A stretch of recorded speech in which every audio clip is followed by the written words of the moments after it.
Hari ini Partai Buruh menggelar konferensi pers mengenai sikap partai dalam Pilpres mendatang, pemirsa. Selain menentukan sikap dalam pemilihan Presiden 2024 ini, Partai Buruh juga menargetkan tembus parliamentary threshold atau parliamentary threshold sebanyak 4% dalam pemilihan umum legislatif nanti. Menurut Presiden Partai Buruh, Said Iqbal, Partai Buruh sendiri menargetkan 20 hingga 30 kursi di parlemen.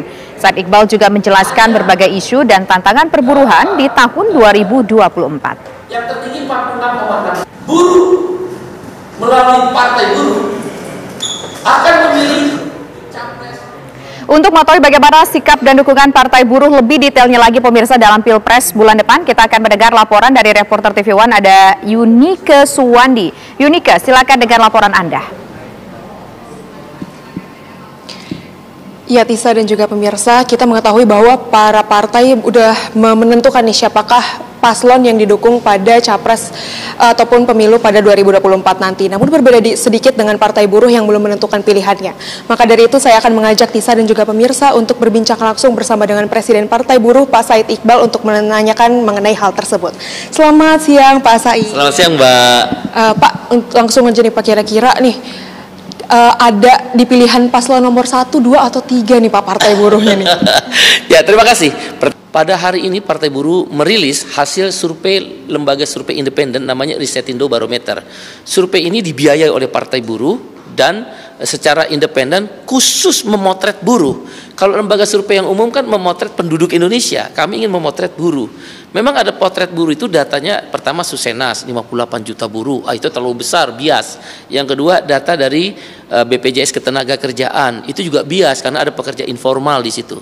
Maka kami memakai data Kemenaker. Buruh di Kemenaker yang sudah dibina oleh Kemenaker, Kementerian Tenaga Kerja, berapa orang? Sekitar 9,1 juta orang di 514 kabupaten kota.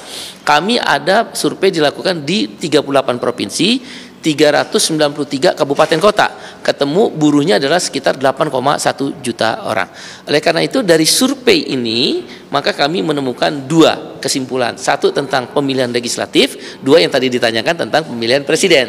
Oke, untuk pemilihan legislatif survei Partai Buruh elektabilitasnya adalah 4,778%. Lolos parliamentary threshold.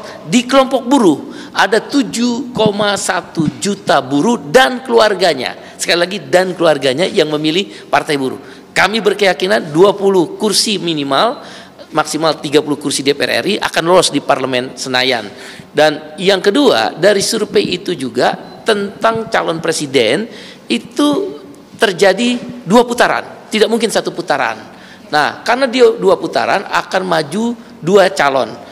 Dan nampaknya yang dari hasil survei itu yaitu Pak Ganjar Pranowo dan Pak Prabowo Subianto. Pak Anies memang dalam surveinya di kelompok buruh, ya, kelompok buruh di 2.400 responden, 38 provinsi, 393 kabupaten kota, memang belum mencapai angka lolos ke putaran kedua. Dengan demikian Partai Buruh melihat hasil survei itu tidak akan memilih calon presiden manapun di survei putaran pertama. Kami akan memilih di survei putaran kedua. Kenapa?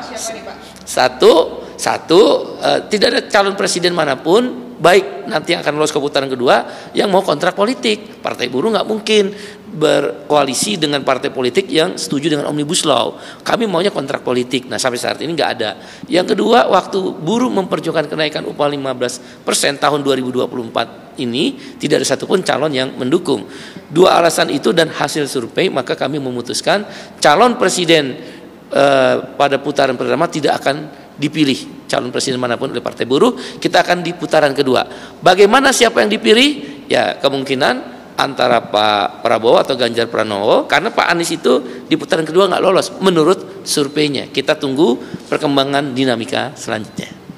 Oke, berarti di putaran kedua nanti apa ya pilihnya ya? Betul, putaran kedua akan dipilih dengan mempertimbangkan tadi mau nggak kontrak politik tentang pencabutan Omnibus Law, tentang kesejahteraan buruh, tentang land reform, reforma agraria, dan sebagainya. Siap, oke Pak. Terima kasih Pak atas bincang-bincangnya. Itu dia pemirsa tadi pendapat dari Presiden Partai Buruh dari Pak Said Iqbal. Saya kembalikan ke studio, Tisa. Baik, terima kasih Yunike Suwandi atas laporan Anda.